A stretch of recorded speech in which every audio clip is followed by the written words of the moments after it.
శ్రీ మహాగణాధిపతయే నమ, శ్రీమాత్రే నమ. మాచిరాజ్ భక్తి ప్రేక్షకులందరికీ నమస్కారం. డిసెంబర్ 21వ తేదీ నుంచి డిసెంబర్ 31వ తేదీ వరకు మేషాది ద్వాదశ రాశులకి ఈ 11 రోజుల్లో ఏ గ్రహాలు యోగిస్తున్నాయో, ఏ గ్రహాలు యోగించటం లేదో, యోగించని గ్రహాలు యోగించాలంటే ఎలాంటి ప్రత్యేకమైన పరిహారాలు చేసుకోవాలో, ఏ దేవీ దేవతల ఆలయ దర్శనం చేసుకోవాలో, ఎలాంటి మంత్రాలు జపించుకోవాలో, ఎటువంటి స్తోత్రాలు చదువుకోవాలో, ఎటువంటి దానాలు నిర్వహించాలో, సకల దేవతా స్వరూపమైన గోమాతకు ఎటువంటి ఆహారం తినిపిస్తే యోగించని గ్రహాలు యోగిస్తాయో, ద్వాదశ రాశుల వారికి ఈ 11 రోజుల్లో రాశి ఫలితాలు ఏ విధంగా ఉండబోతున్నాయో ఈ వీడియోలో మనం తెలుసుకుందాం. తదుపరి వృషభ రాశి. వృషభ రాశి వాళ్ళకి డిసెంబర్ 21 నుంచి డిసెంబర్ 31 వరకు ఈ 11 రోజుల్లో గ్రహాల సంచారం పరిశీలిస్తే సూర్యుడు 8వ స్థానంలో సంచారం చేస్తూ వ్యతిరేక ఫలితాలు ఇస్తున్నాడు. అష్టమ రవిదోషం ఉంది. అష్టమ రవిదోషం ఉన్నప్పుడు ఆఫీసులో విపరీతంగా హార్డ్ వర్క్ చేసినా అసలు రికగ్నైజేషన్ ఉండదు. క్రెడిట్ మొత్తం వేరే వాళ్ళకు వెళ్ళిపోతుంది. సహనంతో వేచి చూడాలి. ఆఫీసులో కొలీగ్స్ కానీ బాస్ కానీ మిమ్మల్ని ఎప్పుడూ కూడా ఇబ్బంది పెడుతూ ఉంటారు. వర్క్ ప్రెషర్ కూడా ఆఫీసులో చాలా ఎక్కువగా ఉంటుంది. వేచి చూడాల్సిన కాలంగా చెప్పుకోవాలి. ఉద్యోగులు సహనంతో వ్యవహరించాలి. అలాగే రాజకీయాల్లో కూడా మీరు ఎంత కష్టపడ్డా సరే మీకు రావాల్సినంత గుర్తింపు కనిపించదు. తండ్రితో కానీ తండ్రి వైపు బంధువులతో కానీ గొడవలు అయ్యే అవకాశాలు ఉన్నాయి. ఆరోగ్యపరంగా కూడా హార్ట్ ప్రాబ్లమ్స్ రాకుండా ప్రత్యేకమైన శ్రద్ధ తీసుకోవాలి. ఐసైట్ పెరగకుండా జాగ్రత్తలు తీసుకోవాలి. అగ్రికల్చర్ ఫీల్డ్, వ్యవసాయంలో కూడా అంత లాభాలేవి కనిపించవు. కాబట్టి అష్టమ రవిదోషం వల్ల ఈ రకమైనటువంటి సమస్యలన్నీ ఎదుర్కొంటారు. కెరీర్ గ్రోత్ అనేది పెద్దగా కనిపించదు.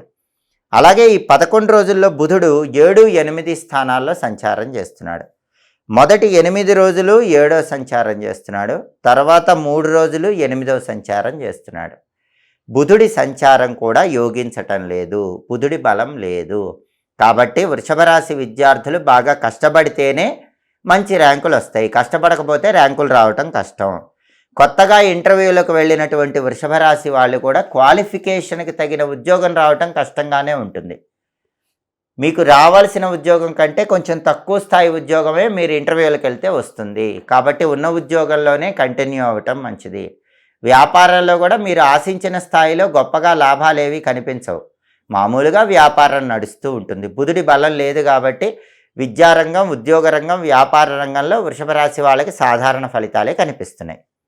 అలాగే కుజుడు 8వ ఇంట్లో వ్యతిరేకంగా ఉన్నాడు. కుజుడి బలం కూడా లేదు. అష్టమ కుజదోషం ఉంది. అష్టమ కుజదోషం ఉంది కాబట్టి వృషభ రాశి వాళ్ళకి ఈ 11 రోజుల్లో వెహికల్స్ మీద వెళ్ళేటప్పుడు చిన్న చిన్న దెబ్బలు, గాయాలు, కింద పడి ఇలాంటివి జరిగే సూచనలు ఉన్నాయి. కాబట్టి జర్నీస్లో కేర్ఫుల్గా ఉండాలి. ఎప్పుడు వెల్లుల్లిపై దగ్గర ఉంచుకొని వెళ్ళాలి. అలాగే మీరు ముఖ్యమైన జర్నీస్ చేసేటప్పుడు కూడా దుర్గాదేవి కుంకుమ బొట్టు, ఆంజనేయ స్వామి సింధూరం బొట్టు ఇలాంటివి పెట్టుకొని జర్నీస్ చేయాలి. ఎందుకంటే అష్టమ కుజదోషం ఉన్నప్పుడు వెహికల్ యాక్సిడెంట్ అయ్యే అవకాశాలు ఉన్నాయి. లేదా జర్నీస్లో కింద పడి దెబ్బలు తగలటం ఇలాంటివి జరిగే సూచనలు ఉన్నాయి. కొంచెం ప్రత్యేకమైన శ్రద్ధ వహిస్తూ జర్నీస్ చేయటం మంచిది. అలాగే వృషభ రాశి వాళ్ళకి శుక్రుడు ఒక్కడే యోగిస్తున్నాడు. 8వ స్థానంలో అనుకూల ఫలితాలు ఇస్తున్నాడు. శుక్రుడు 8వ స్థానంలో యోగించడం వల్ల అనూహ్యంగా ధనప్రాప్తి యోగం ఉంటుంది. ఉన్నట్టుండి డబ్బు కలిసి వస్తుంది. స్త్రీల యొక్క సహాయ సహకారాల వల్ల ముఖ్యమైన పనులన్నీ సులభంగా పూర్తి చేసుకుంటారు. వృషభ రాశి పురుషులు కానీ వృషభ రాశి స్త్రీలు కానీ ఇతర స్త్రీల యొక్క సహాయ సహకారాల వల్ల పనులన్నీ సులభంగా పూర్తి చేసుకుంటారు. సినిమా, టీవీ రంగాల్లో, సంగీత, నాట్య రంగాల్లో కొత్త కొత్త అవకాశాలు అందిపుచ్చుకోగలుగుతారు. టెక్స్టైలు, లేడీస్ ఎంపోరియం, బొటిక్కు ఇలాంటి వ్యాపారాలు చేసేవాళ్ళు, బ్యూటీ రిలేటెడ్ వ్యాపారాలు చేసే వాళ్ళకి మాత్రం కొంతవరకు లాభం అనేది కనిపిస్తుంది.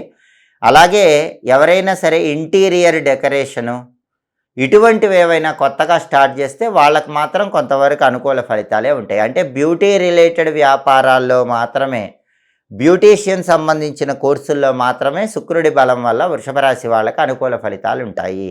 మిగిలిన వ్యాపారాల్లో అంత గొప్పగా ఫలితాలు అనేవి కనిపించవు. కాబట్టి వృషభ రాశి వాళ్ళకి 11 రోజుల్లో సూర్యుడు, బుధుడు, కుజుడు ఈ 3 గ్రహాలు కూడా యోగించటం లేదు. కేవలం ఒక్క శుక్రగ్రహం మాత్రమే యోగిస్తోంది. రవి బుధుడు కుజుడు కూడా యోగించాలంటే ఈ 3 గ్రహాలకు పరిహారాలు చేసుకోవాలి. రవి బుధుడు ఈ 2 గ్రహాలకు అధిపతి విష్ణుమూర్తి కాబట్టి ఓం నమో నారాయణాయ అష్టాక్షరి మంత్రాన్ని రోజు 21 సార్లు చదువుకోవటం, విష్ణు పంజర స్తోత్రం వినటం, నానబెట్టిన గోధుమలు నానబెట్టిన పెసలు గోమాతకు తినిపించటం, లేదా కేజింబావు చప్పున గోధుమలు పెసలు బ్రాహ్మణుడికి దానం ఇవ్వటం చేస్తే రవి బుధుడు ఈ 2 గ్రహాల బలము పెరుగుతుంది. అలాగే కుజుడి బలం పెరగాలంటే సుబ్రహ్మణ్య స్వామి ఆలయ దర్శనం చేయాలి. అలాగే సుబ్రహ్మణ్య స్వామి ఆలయంలో రాహుకాలంలో నిమ్మదొప్పల్లో దీపాలు వెలిగించుకోవాలి. ఓం శరవణ భవాయ నమః అనే మంత్రం రోజు 21 సార్లు చదవాలి. అలాగే సుబ్రహ్మణ్య అష్టకం చాంటింగ్ వినే ప్రయత్నం చేయాలి. నానబెట్టిన కందులు బెల్లంతో కలిపి ఆవుకు పెట్టడం, కేజింబావు కందులు ఎర్రటి వస్త్రంలో మూటగట్టి దానం ఇవ్వటం చేయాలి. ఇలా చేస్తే కుజుడి బలం కూడా పెరుగుతుంది. ఇలా వృషభ రాశి వాళ్ళు రవి బుధుడు కుజుడు ఈ 3 గ్రహాలకు సంబంధించిన పరిహారాలు చేసుకుంటే ఈ 3 గ్రహాల బలము పెంపొందింపజేసుకోవచ్చు. దానివల్ల అన్ని రకాలుగా ఈ 11 రోజుల్లో అనుకూల ఫలితాలు అందిపుచ్చుకోవచ్చు. ఏ రాశి వాళ్ళైనా సరే అనుకున్న పనులు అనుకున్నట్లు పూర్తి కావాలంటే, విఘ్నాలు అనేవి లేకుండా ఉండాలంటే, కార్యసిద్ధి లభించాలంటే కొన్ని ప్రత్యేకమైన విధి విధానాలు పాటించాలి. వాటిలో ముఖ్యమైన విధి విధానం ఏంటంటే, ప్రతిరోజు మీరు గడప దాటి బయటికి వెళ్లే ముందు ఓం వర్ధనాయ నమః అనే మంత్రాన్ని 21 లేదా 11 సార్లు చదువుకొని వెళ్ళండి. ఓం వర్ధనాయ నమః ఈ మంత్రం చదువుకొని వెళితే మీరు దినదిన ప్రవర్ధమానమవుతారు. మీ పనుల్లో సులభంగా విజయం చేకూరుతుంది. అలాగే ముఖ్యమైన పని మీద బయటికి వెళ్ళేటప్పుడు, చాలా కష్టసాధ్యమైన పనిలో విజయం సాధించాలంటే కపిల గోవుకు బెల్లం తినిపించి వెళ్ళండి. కపిల గోవుకు బెల్లం తినిపించి వెళితే కష్టసాధ్యమైన పనుల్లో విజయం చేకూరుతుంది. అలాగే చాలామందికి ఏ పని ప్రారంభించినా సరే ఆ పనిలో ఎప్పుడూ ఏదో ఒక ఆటంకాలు వస్తూ ఉంటాయి. ఒక ఆటంకం తర్వాత ఇంకొక ఆటంకం వస్తూ ఉంటుంది. పనులు తొందరగా పూర్తవవు. అనుకున్న పనులు అవ్వకుండా ఇబ్బంది పడుతున్న వాళ్ళు ఎవరైనా సరే, అనుకున్న పనులు అనుకున్నట్లుగా పూర్తి కావాలంటే ఏ పని ప్రారంభించినా సరే ముందుగా వినాయకుడి ఆలయ ప్రాంగణంలో కొబ్బరి చిప్పల దీపాన్ని వెలిగించి ఆ పనిని ప్రారంభించండి. చాలా శక్తివంతమైన దీపం కొబ్బరి చిప్పల దీపం.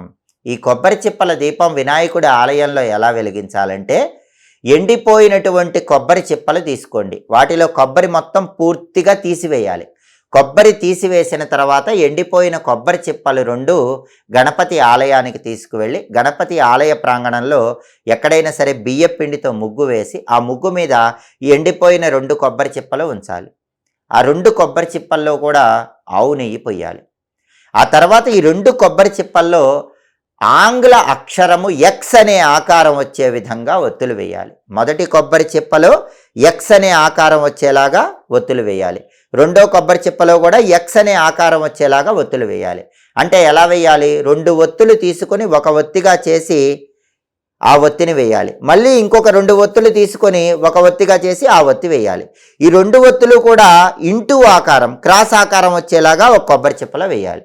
మళ్ళీ రెండో కొబ్బరి చిప్పలో కూడా అలాగే చేయాలి. 2 ఒత్తులు కలిపి ఒక ఒత్తిగా చేయటం, మళ్ళీ ఇంకో 2 ఒత్తులు తీసుకొని ఒక ఒత్తిగా చేయటం. ఈ 2 ఒత్తులు కూడా రెండవ కొబ్బరి చిప్పలో కూడా ఎక్స్ అనే ఆకారం వచ్చేలాగా వేయటం. ఇలా 2 కొబ్బరి చిప్పల్లో కూడా ఒత్తులు ఇంగ్లీష్ లెటర్ ఎక్స్ అనే ఆకారం వచ్చే విధంగా వేసి వాటిని వెలిగించండి. వీటిని క్రాస్ ఒత్తుల దీపాలు అనే పేరుతో లేదా కొబ్బరి చిప్పల దీపాలు అనే పేరుతో పిలుస్తారు. గణపతి ఆలయ ప్రాంగణంలో ఈ దీపాలు వెలిగించి వెళ్ళండి. వీటిని వికట దీపాలు అనే పేరుతో కూడా పిలుస్తారు. ఈ వికట దీపము పెట్టి వెళితే ఎంత కష్టసాధ్యమైనటువంటి పనులు అయినా సరే ఖచ్చితంగా విజయం పొందవచ్చు. మీకు విఘ్నాలు అనేవి ఉండవు, కార్యసిద్ధి లభిస్తుంది. అలాగే ముఖ్యమైన పని మీద బయటికి వెళ్ళేటప్పుడు వీలైతే ఒక కొబ్బరికాయ తీసుకొని ఆ కొబ్బరికాయకు పసుపు రాసి కుంకుమ బొట్లు పెట్టి ఆ కొబ్బరికాయ మీ దగ్గర బ్యాగులో పెట్టుకొని పని మీద వెళ్ళండి. మీరు పని పూర్తి చేసుకొని తిరిగి వచ్చాక ఆ కొబ్బరికాయ ఎక్కడైనా గణపతి ఆలయంలో కానీ ఆంజనేయ స్వామి ఆలయంలో కానీ ఇచ్చేయండి.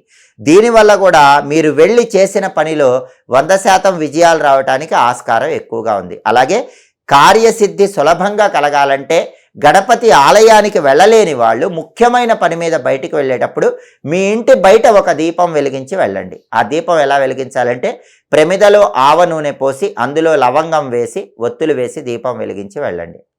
దానికి కారణం ఏంటంటే ఆవ నూనెలో లవంగం వేసి ఒత్తి వేసి దీపం వెలిగించి వెళ్ళినట్లయితే ఆవ నూనె శనైశ్వరుడికి ప్రీతిపాత్రం. లవంగాలు అనేవి కుజుడికి ప్రీతిపాత్రం. అలాగే శుక్రుడికి కూడా లవంగాలు ప్రీతిపాత్రం. శని, కుజుడు, శుక్రుడు ఈ 3 పాపగ్రహాల బలాన్ని పెంపొందింపజేసుకోవచ్చు. మీరు కష్టసాధ్యమైన పనిలో వెళ్ళేటప్పుడు ఆ పనిలో విజయం చేకూరటానికి గుమ్మం బయట ఈ దీపం వెలిగించి వెళ్ళండి.